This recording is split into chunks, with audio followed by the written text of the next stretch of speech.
Ito yung guto nila dito mga kalakbay, oh. So ngayon, dahil nabitin tayo dun sa pag-akyat, kailangan natin magkape dito or kaya goto. May gutuhan dito mga kalakbay. Kaya lang, problema ko para dito sa tok-tok tong ano, nung Gumaka Bypass Road. Yun pala, oh. Looking for desserts plant. Saan ba yan? Gutuhan ba yan? Ito ba yung gutuhan? Yan. Ayun. Pahinga muna tayo. Tuwid-tuwid mo. Pahinga muna si Kalakbay dito sa ano, tok-tok ng Gumaka Bypass Road. Baba tayo para makita nyo yung video dito. Ayong ano, yung tok-tok. Pakita ko sa inyo, wait lang ay. Ikaw lang manibela. Ayun, oh. Tarik ko.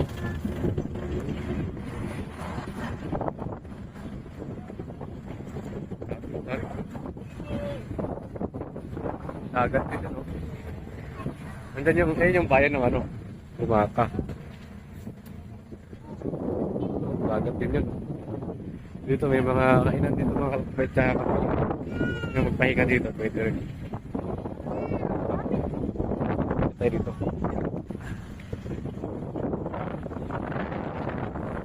Labig ng hangin dito, lakas, no? Sarap.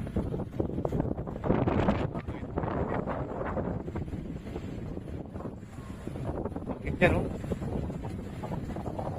Isipin nyo lang kung gaano ka taas yung ahonan doon. Eh, mga truck nabibitin talaga sa pag-akyat. Isipin nyo naman below the ground. Oh, yung nyug. Mataas pa kami sa nyug. Pero yung mga puno na yan, ang tataas na, no?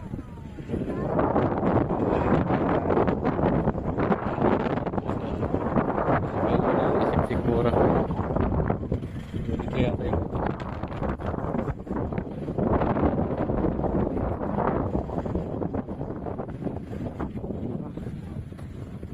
Matirik yung araw.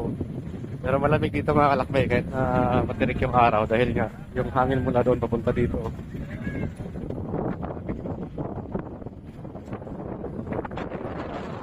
Malilim pa rin, ah.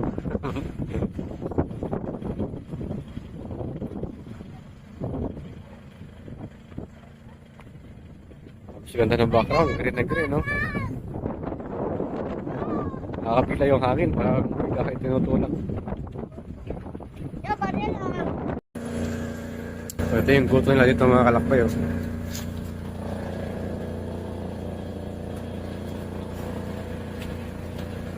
Ito yung perfect na pahinga kagaling sa biyahe.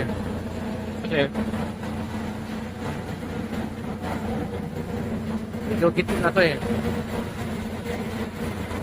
Ang laki, eh. Nakahapon, no? Lakas ng makina. So, goto. Papunta ka ng Manila. Malindikol. Ito yung perfect na pahingahan. Malamig. Sariwa ang hangin. Tsaka masarap yung goto. 60 pesos lang. Sarap na.